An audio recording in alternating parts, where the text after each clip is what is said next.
guys. We're waiting on the old E-Log to do its reset thing, and so we can start our time and get going. And we gotta go Hazelwood, Missouri, St. Louis. Go deliver our load of shingles and steadily bound back down to Blytheville to get a load of steel beams, going back to Kansas City, and go down and get a load of rock, and then come back to Missouri. If you guys know, you know that we pretty much run the same. We might even stop and get this thing washed when we come back. Won't be today, but there's no need to wash this thing and go out however many miles it is down a gravel road to get it covered in dirt again. But we might swing through somewhere and get it washed on the way home this time. It's time for its monthly bath. You know what I mean? It's hard. It's hard for me to justify spending money to wash it every week when I'm just going to turn around and be right out on a gravel road. I'd love to have a large car out there in the left lane, polished up, chrome shining. But financially, it ain't feasible. It don't make sense at the moment. So maybe if we didn't run the gravel road so much, we'd keep her polished up pretty good. But yeah, it's just hard to justify it right now. But we're gonna go through, get things ready to go, and hopefully we can get things accomplished today. But no issues. That's the plan anyway. Yeah, this might be a little tight getting out of here. We got this good looking old Heritage cab sitting to the left. Don't have anybody to the right, but we do got trucks parked there for whatever reason. So just swing her a little bit.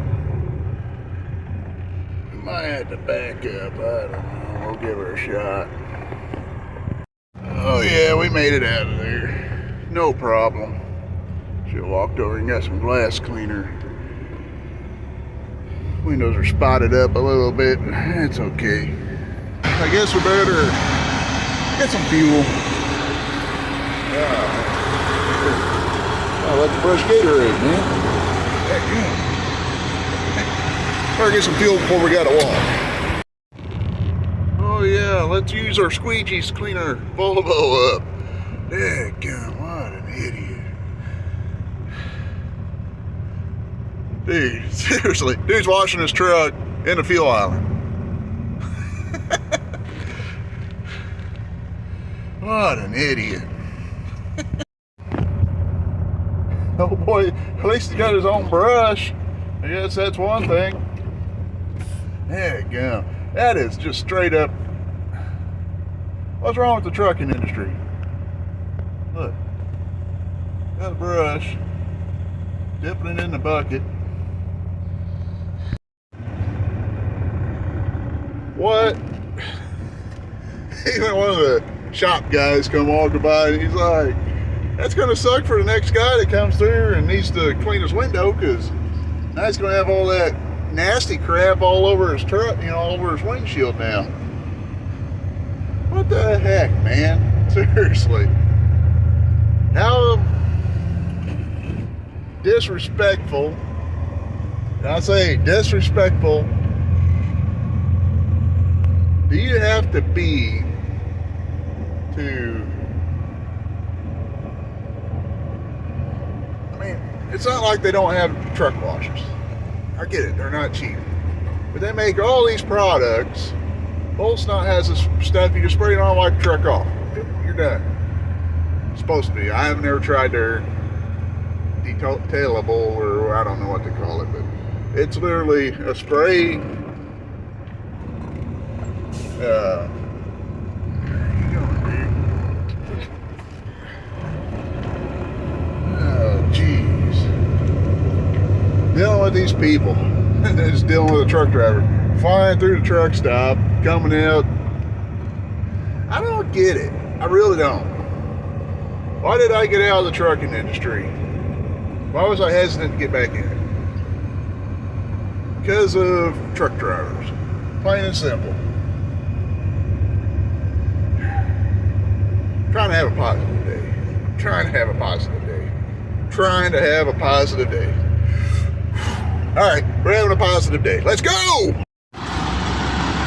All checked in. Now we got to unstrap. We're in our green box, somewhat, over the front line, but we got a lot of pallets here, so got to kind of make it up on the rear, get enough room to get through. So we're gonna get unstrapped and get unloaded, I hope.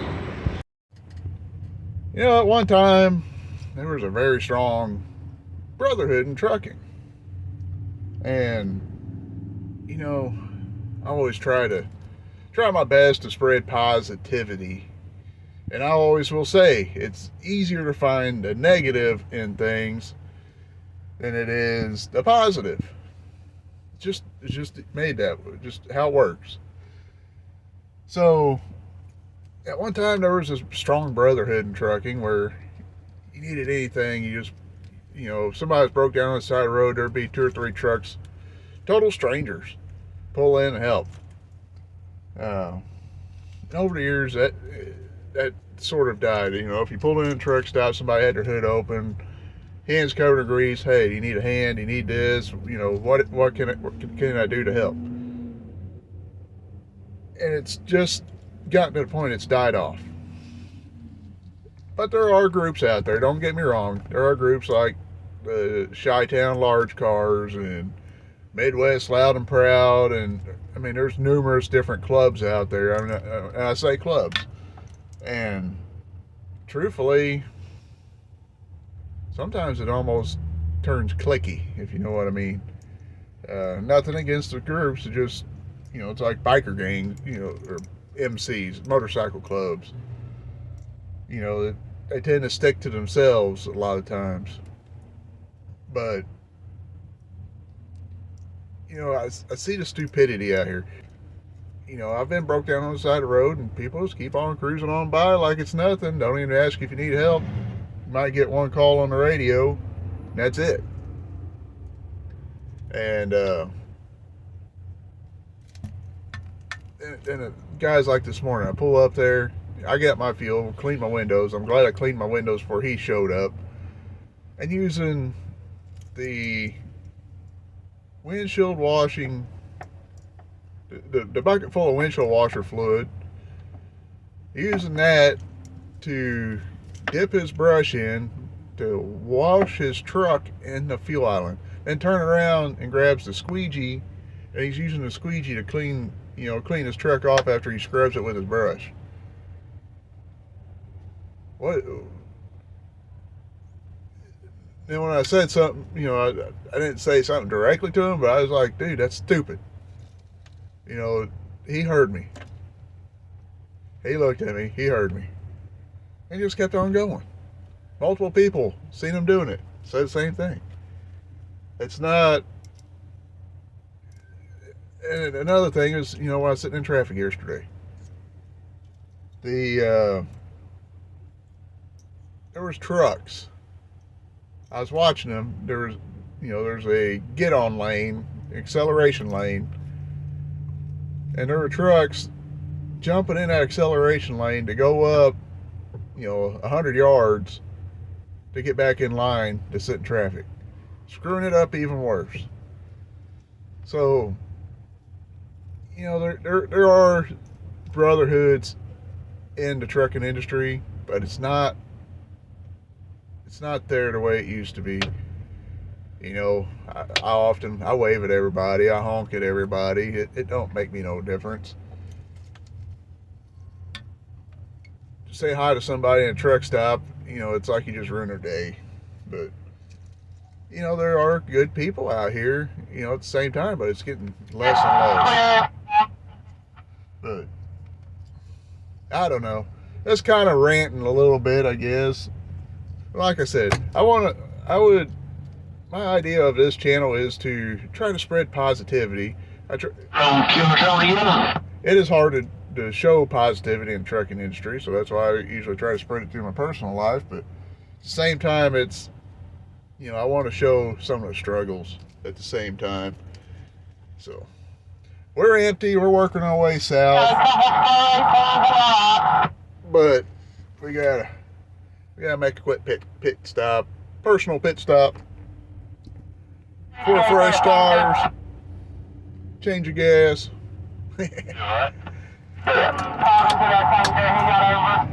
We're heading down to Blytheville to get loaded. So, like I said, we're just taking a short pit stop, and we're back for another load of steel.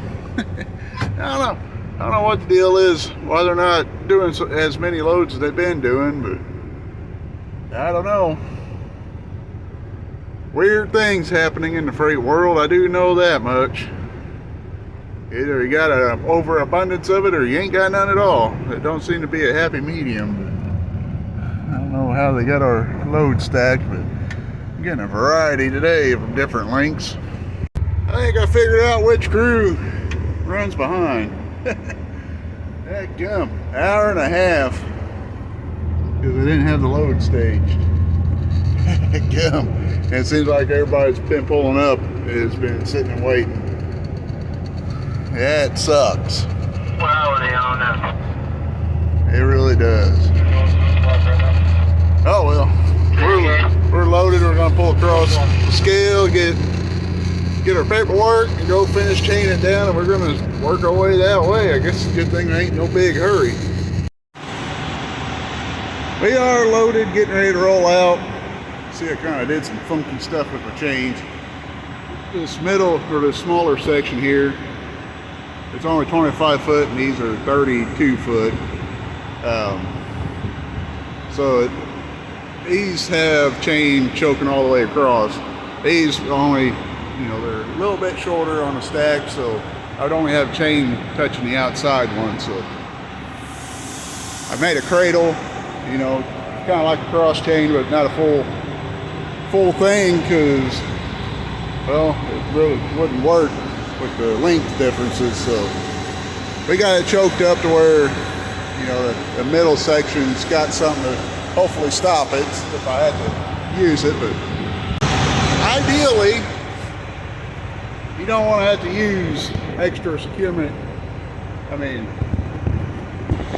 you want to use it, but you don't want to test it. Let's put it that way. That's the theory is.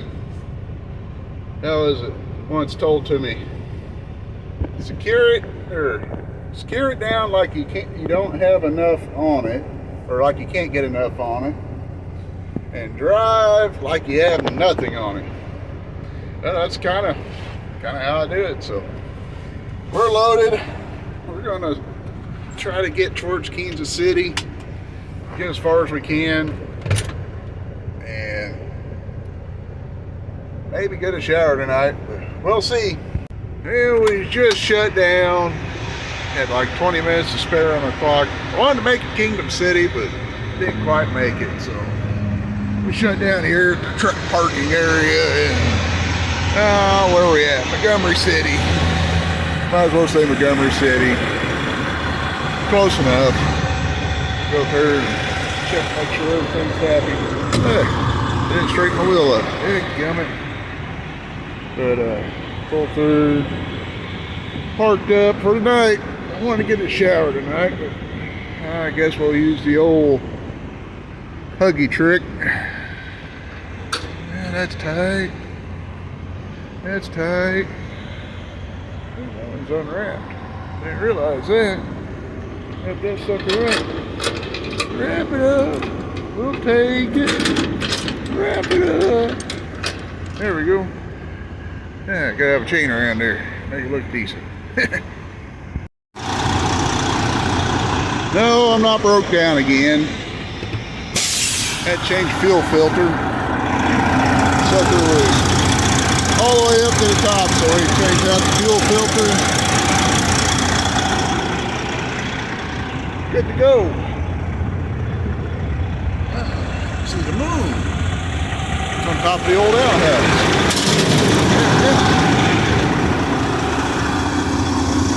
What the heck? I don't know what that rattle was. Huh. It is definitely looking like we're Rust won this battle.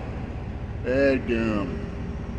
And folks, that's why we try to walk around the truck at the end of the night and every morning, looking for things like that. Really, the only thing I can say is the muffler rotted out. It looked like it rotted from the inside out, and just happened to be where it bolts onto the stack at. So not much I can do at that point. Pull it off, put it over in the passenger seat, call in the morning, and spread the news. Looks like we're getting some new mufflers this weekend.